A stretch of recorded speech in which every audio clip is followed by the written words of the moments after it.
ઘણા લાંબા સમયથી અમદાવાદીઓ જેની રાહ જોઈ રહ્યા હતા તે મેઘરાજા ગત રાત્રિએ અમદાવાદ ઉપર મન મૂકીને વરસ્યા। ગત રાત્રે શહેરના અનેક વિસ્તારોમાં મુશળધાર વરસાદ પડ્યો તો શહેરના પશ્ચિમ અને મધ્ય ઝોનમાં અતિ ભારે વરસાદ પડ્યો છે। વરસાદની જો વાત કરીએ તો અમદાવાદ આંબાવાડી, માણેકબાગ, ઘાટલોડિયા, અંજલી, શ્યામલ, નહેરુનગર, સોલા, સાબરમતી, ચાંદખેડા, બોપલ, કાળુપુર અને બાપુનગર વિસ્તારમાં જળબંબાકારની સ્થિતિ સર્જાઈ તો ભારે વરસાદના કારણે અનેક નીચાણવાળા વિસ્તારોમાં પાણી ભરાયા। શહેરના હાટકેશ્વર, વિજય 4 રસ્તા, પંચવટી, લો ગાર્ડન 4 રસ્તા, ફૂટબોલ ગ્રાઉન્ડ, પરિમલ 4 રસ્તા, કાંકરિયા, કૃષ્ણાબાગ અને મણિનગર વિસ્તારોમાં પાણી ફરી વળ્યા તો ST circle, helmet circle, Manekbaug, Shahpur, Memco, સોનીની ચાલ, શાહીબાગ અને રાયપુર વિસ્તારોમાં પણ પાણી ભરાયા તો શહેરમાં અનેક જગ્યાએ ઝાડ પડવાની પણ ઘટના બની છે।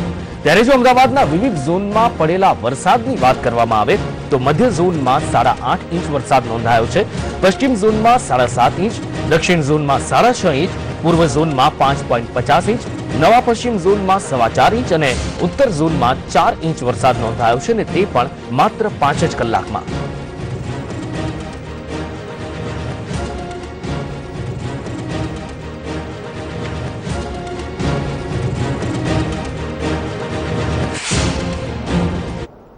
અમદાવાદમાં ગત રાત્રિથી ધોધમાર વરસાદની શરૂઆત થઈ ગઈ છે ત્યારે વરસાદ એટલો તો વરસી ગયો છે કે અમદાવાદમાં ઠેર ઠેર જગ્યાએ પાણી ભરાઈ ગયા છે। તમે જોઈ શકો છો અત્યારે મારી પાછળ કે કેટલાક વિસ્તારમાં પાણી ભરાઈ ગયા છે। અત્યારે આપણે જે જગ્યાએ ઊભા રહ્યા છે તે વિજયનગર વિસ્તાર છે। વિજયનગરમાં તમે જોઈ શકો છો કે પાણીમાં આ કાર કેવી રીતે અટવાઈ ગઈ છે। પાણી એટલું તો ભરેલું હતું કે ચાલતી કાર પણ પાણીના લીધે રોકાઈ ગઈ। તમે જોઈ શકો છો અત્યારે મારી પાછળ આ બસ સ્ટેન્ડમાં છેક અંદર સુધી પાણી ઘૂસી ગયા છે। તમને સંદેશ ન્યૂઝ અત્યારે રાત્રિના લાઈવ વિડીયો બતાવી રહ્યું છે કે ક્યાં ક્યાં અને કેટલી જગ્યાએ પાણી ભરાઈ ગયા છે। અમદાવાદમાં ધોધમાર વરસાદને કારણે ઠેર ઠેર જગ્યાએ પાણી ભરાઈ ગયા છે। ક્યાંક ને ક્યાંક કોર્પોરેશનની બેદરકારી સામે આવી રહી છે કે કોર્પોરેશનના કામની બેદરકારીને લીધે ઠેર ઠેર જગ્યાએ પાણી ભરાઈ ગયા છે।